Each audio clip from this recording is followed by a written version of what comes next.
Representative Sorensen. Thank you, Chairman. And thank you all for being here today. I'd like to talk about the driftless area. The driftless area covers nearly 25,000 square miles in the heart of the upper Mississippi River Basin, spanning 4 states, where glaciers missed the scouring of the land in the last ice age. The place is special, and it includes my district in northwestern Illinois.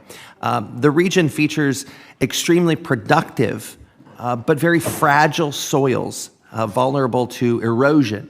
And especially being a meteorologist, we're seeing more of this happen with heavy rain events and increasing severe weather as our world warms. The USDA recognized the driftless area in Dalsea in 2012, but that program ended in 2017. And our region's needs for this overarching program continue today. As we heard from my colleague from southern Minnesota, across the aisle, we need NRCS to properly implement many of the conservation programs in the Farm Bill. So for Chief Crosby, my question to you, what are the benefits of having a conservation program to protect the driftless states like the one the USDA created in 2012? Chief Cosby. Congressman, thank you for the question. And I would tell you that when you look at these, and I would call it probably a landscape initiative, when you look at these types of landscapes, and when you can dedicate a set of funds for that, and you can do the outreach to the producers to come in and do these things, I think you're pretty effective.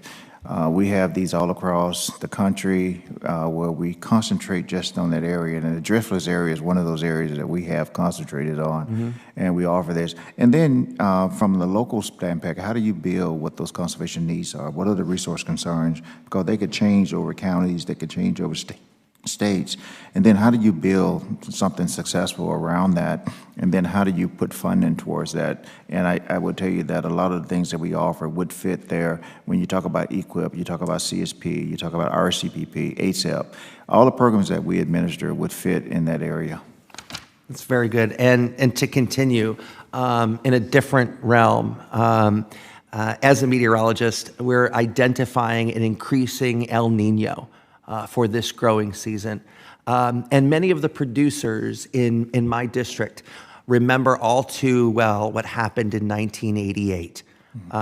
So, Chief Cosby, you utilize waivers to help producers dealing with drought. Could you provide us with some more detail about these waivers? And then a follow-up, are there common ones that we might want to address in the next Farm Bill concerning drought?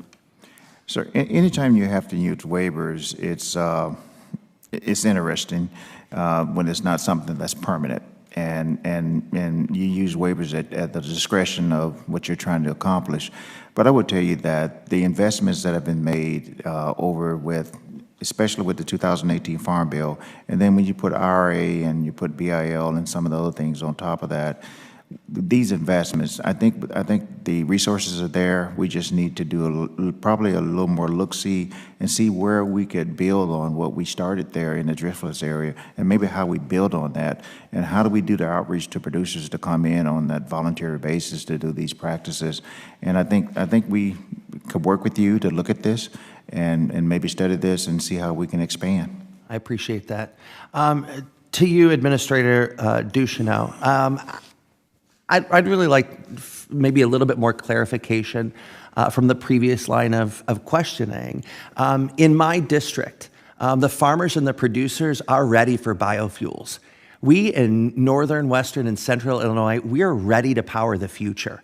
The farmers understand that we're being dealt a different set of cards today through no fault of them. How can I best and how can we work together to support this transition to biofuels that we need to meet our goals? Thank you for the question, Congressman. I look to the Partnerships for Climate Smart Commodities programs that we rolled out over the last year. One of those is a jet fuel biofuel that's going to happen in eastern South Dakota. We're helping producers in that particular region have an entirely new opportunity for the marketing of their product, something that doesn't exist today. And I think that's the strength in the partnerships work that we're doing, we've now got industry buy-in to this notion that we should improve market opportunities for the commodities that our producers grow beyond what already exists and continue to spur that innovation that our producers are so keen to deploy when they have an opportunity to meet a need that this country has. Our farmers in Western Illinois are ready to meet this challenge head on. And so I look forward to working with you. And Chairman, I yield back.